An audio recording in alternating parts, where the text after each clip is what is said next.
how to calculate your grade. And usually I do this in Excel because it's easier to add everything up, but it's hard to record your screen in Excel. So I'm just going to show you kind of how to do it by hand, and you can add this math up in Excel. So for each of my classes, you have 5 categories: homework, participation, quizzes, tests, and your final exam. Okay, and this is the total that each of those are worth.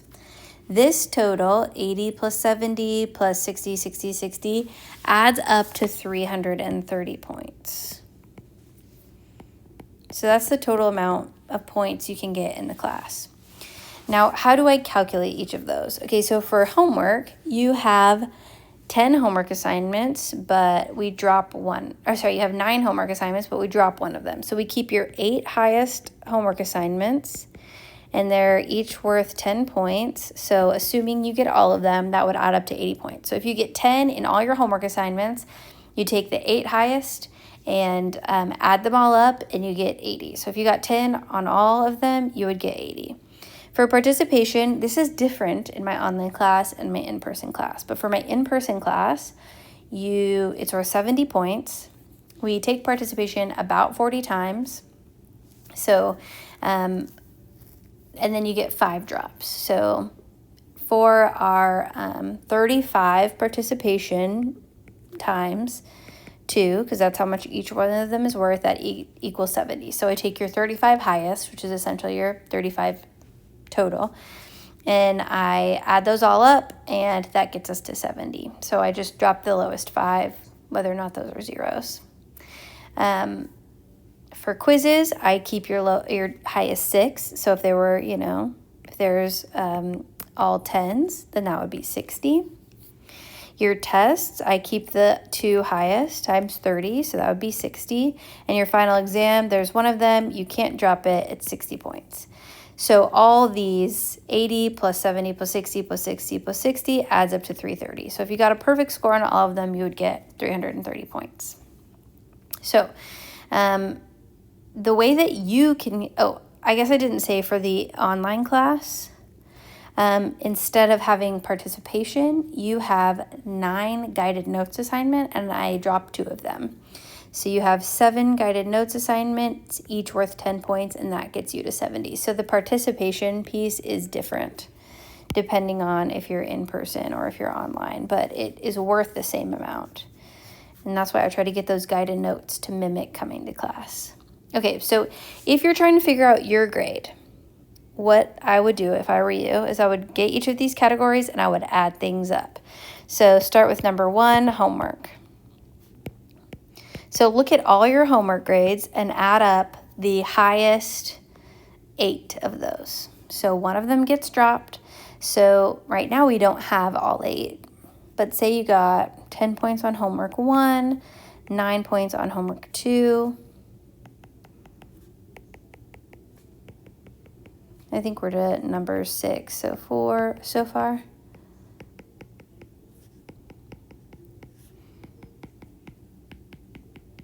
So looking at this, say this is theoretical what your grades might be. You skipped 3 because you had a hard day, something like that. So we had 9, 10. I'm not going to add the pluses yet. Let's just say these are your grades in Canvas: 7.5, 10, 10, 10, 10, and 10. Okay, so say these are your grades for your homework. So total, there's 9 of these. You're only going to keep the highest 8, so we would drop 3 and add that up. So just quickly doing this math out of 80, let's see, this would be...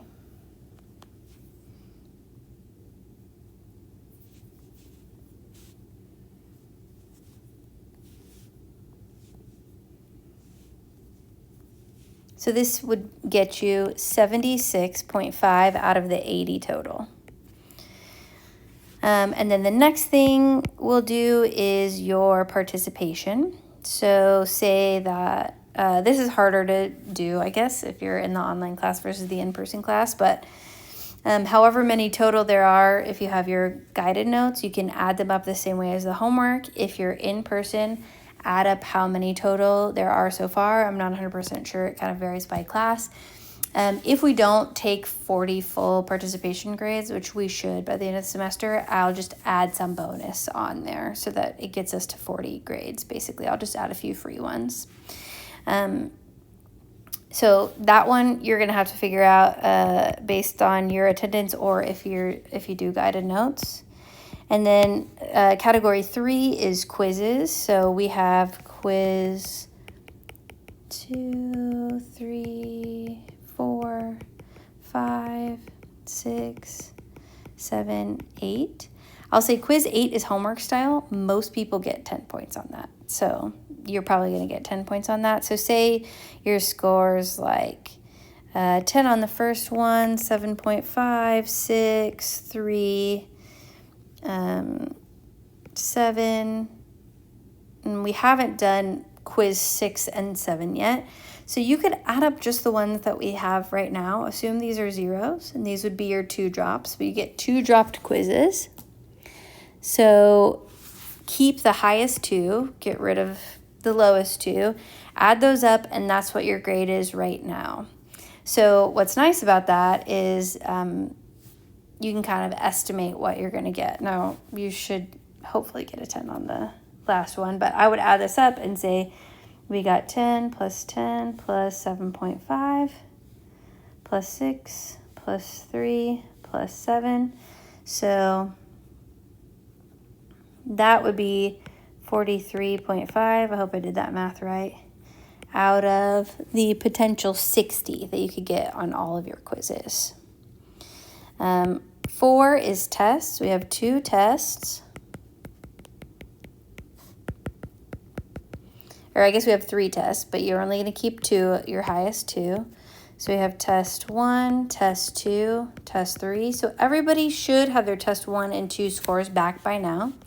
So whatever you get on test 1, let's say that's 10.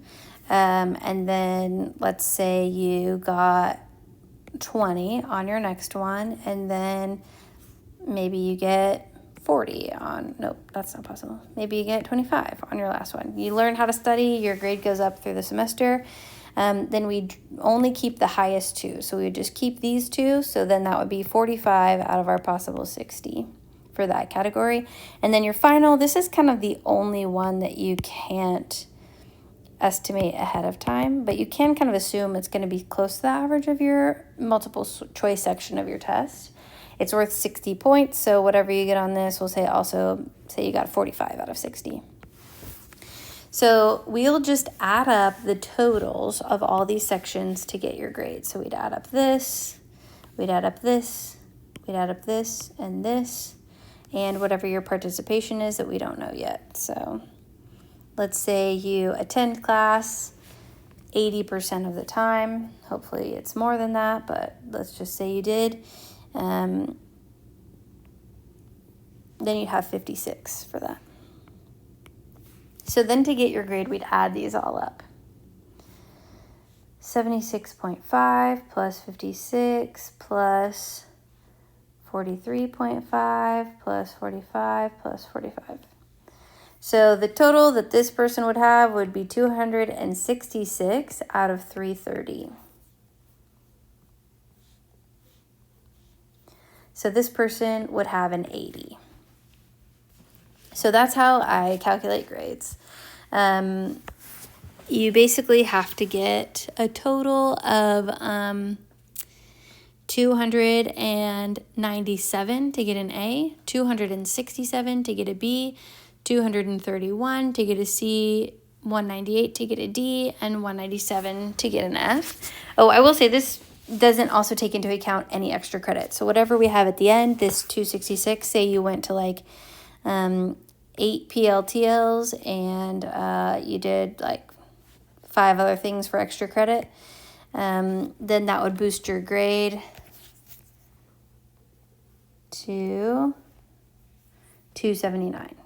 So that's kind of how I calculate grades, is I literally just add up the total of your 8 highest homeworks, your either 7 highest guided notes, or your 35 of your participation grades, your 6 highest quizzes and your 2 highest tests and your final, and I just add all that up.